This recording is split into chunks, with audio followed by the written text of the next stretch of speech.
안녕하세요. 삶의 지혜와 깊은 통찰을 나누는 시간입니다. 우리 인생의 가장 근본적인 질문 중 하나는 바로 사랑에 관한 것입니다.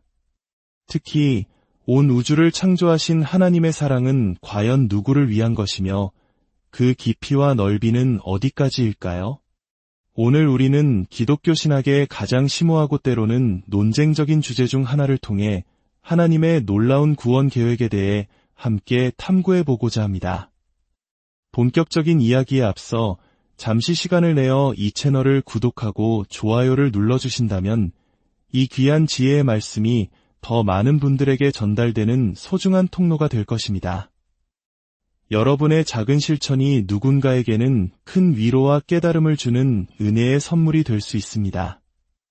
여러분의 삶에 주님의 깊은 평안과 사랑이 늘 함께하기를 기도합니다. 많은 신실한 기독교인들이 칼뱅주의 5대 교리에 대해 들어보셨을 겁니다. 이 교리들은 흔히 튤립이라는 영어 단어의 첫 글자들을 따서 요약되곤 하죠. 오늘은 그 중에서도 가장 많은 오해와 논쟁을 불러일으키는 세 번째 교리, 바로 L에 해당하는 제한 속죄에 대해 이야기 나누려 합니다. 제한 속죄라는 단어를 처음 들으면 어떤 생각이 드시나요? 아마 많은 분들이 제한이라는 단어 때문에 거부감을 느끼실 겁니다. 마치 하나님의 사랑이나 예수 그리스도의 십자가 능력을 인색하게 축소시키는 것처럼 들리기 때문이죠. 심지어 많은 신학자들조차 이 용어가 오해의 소지가 많다고 지적하며 스스로를 사대교리 칼뱅주의자라고 부르기도 합니다. 그들이 받아들이기 어려워하는 마지막 한 가지가 바로 이 제한 속죄 교리입니다. 하지만 이 교리의 핵심을 제대로 이해하기 위해서는 우리가 먼저 몇 가지 오해를 걷어내야 합니다. 첫째, 제한 속죄는 예수 그리스도의 십자가 희생의 가치나 능력이 제한적이라고 말하는 것이 결코 아닙니다.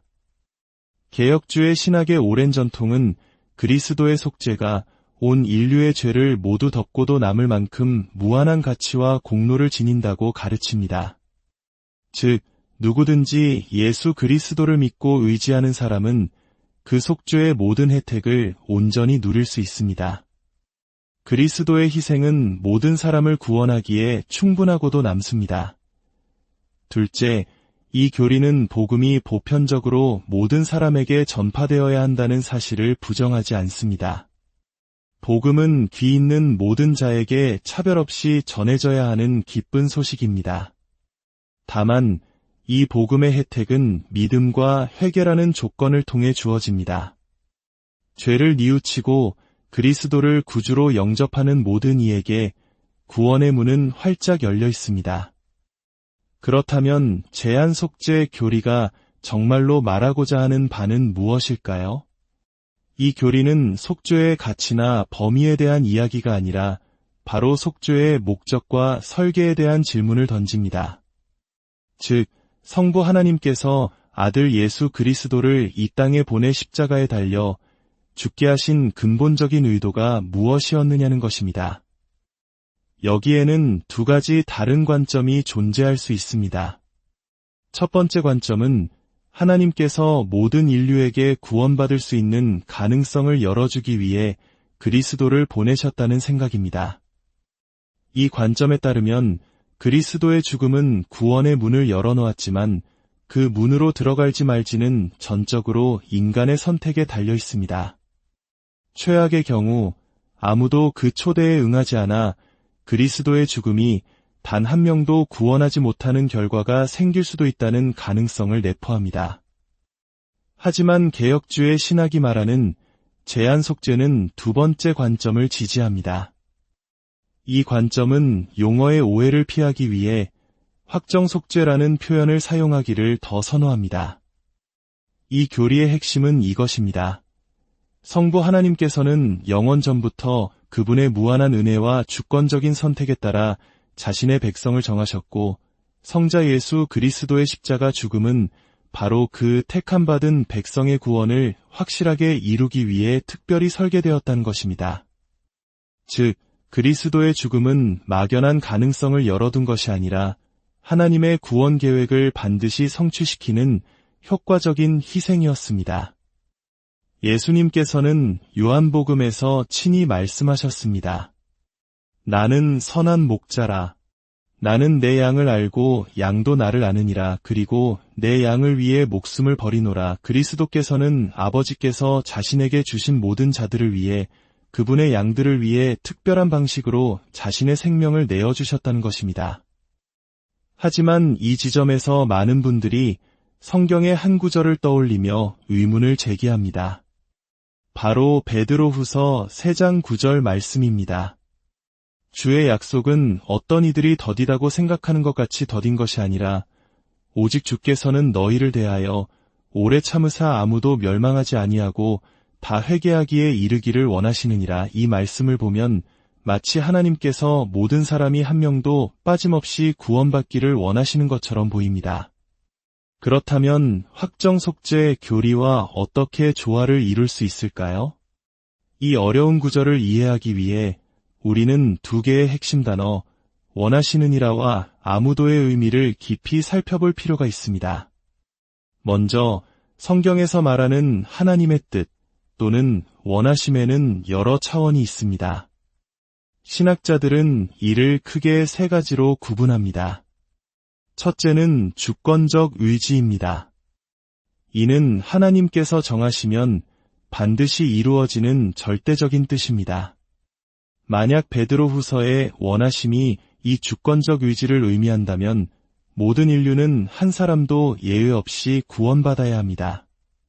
이것은 보편구원론이라는 다른 신학적 입장이며 성경 전체의 가르침과는 맞지 않습니다. 둘째는 규범적 의지입니다.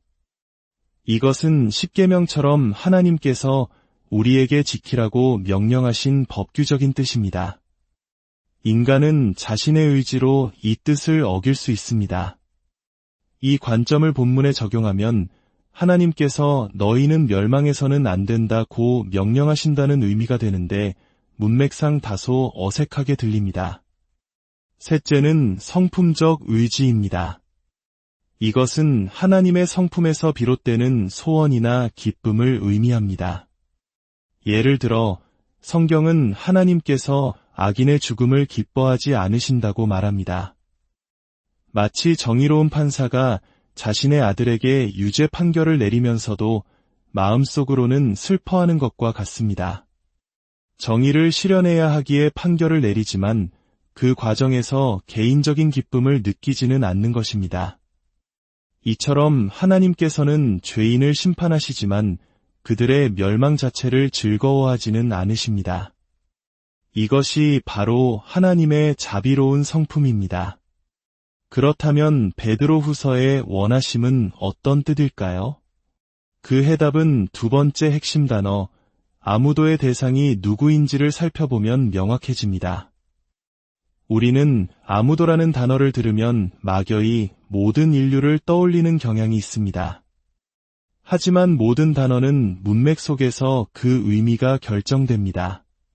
베드로는 이 편지를 누구에게 쓰고 있을까요? 본문을 다시 한번 자세히 보십시오. 오직 주께서는 너희를 대하여 오래 참으사 아무도 멸망하지 아니하고 여기서 결정적인 단서는 바로 너희를 대하여입니다. 하나님께서는 너희를 향해 오래 참고 계시며 너희 중 아무도 멸망하지 않기를 원하신다는 뜻입니다. 문법적으로 아무도의 직접적인 대상은 바로 너희인 것입니다. 그렇다면 이 너희는 누구일까요? 베드로 사도가 쓴 서신 전체의 맥락을 볼 때 이 너희는 세상 모든 사람을 무차별적으로 가리키는 것이 아니라 이 편지를 읽고 있는 믿는 자들의 공동체, 즉 하나님께서 택하신 백성을 가리킵니다. 따라서 이 구절의 진정한 의미는 이것입니다. 하나님께서는 당신께서 택하신 백성, 바로 우리 믿는 자들을 향하여 오래 참고 기다리시며 우리 중 단 한 사람도 잃어버리지 않고 모두가 온전한 회개에 이르러 구원을 받도록 확실하게 이끄신다는 위대한 약속의 말씀입니다. 결론적으로 확정 속죄 교리는 하나님의 사랑을 제한하는 차가운 교리가 아닙니다. 오히려 그 반대입니다. 이 교리는 하나님의 구원 계획이 인간의 변덕스러운 선택에 좌우되는 불확실한 도박이 아님을 선포합니다. 그것은 영원 전부터 완벽하게 설계되었고 십자가 위에서 온전히 성취되었으며 성령의 능력으로 반드시 열매 맺는 위대한 승리의 드라마입니다. 하나님은 구원이라는 드라마의 무기력한 관객이 아니십니다. 그분은 친히 각본을 쓰시고 감독하시며 주연 배우를 통해 그 모든 계획을 완벽하게 성취하시는 전능한 주권자이십니다. 이 진리는 오늘을 살아가는 우리에게 깊은 위로와 확신을 줍니다. 만약 당신이 예수 그리스도를 믿는다면 그분의 십자가는 우연히 당신에게 혜택을 준 것이 아닙니다. 그것은 영원 전부터 바로 당신을 위해 계획된 하나님의 필연적인 사랑의 사건입니다. 그 무엇도 당신을 하나님의 사랑에서 끊을 수 없으며 그분의 구원 계획은 당신의 삶 속에서 반드시 완성될 것입니다. 오늘 나눈 이 말씀이 여러분의 믿음을 더욱 굳건하게 하는 반석이 되기를 소망합니다. 이 은혜로운 메시지가 더 널리 퍼져나갈 수 있도록 채널을 구독해 주시고 주변 분들과 함께 나눠주시길 부탁드립니다. 여러분의 삶 가운데 하나님의 놀라운 구원의 은혜와 사랑이 늘 충만하시기를 축복합니다.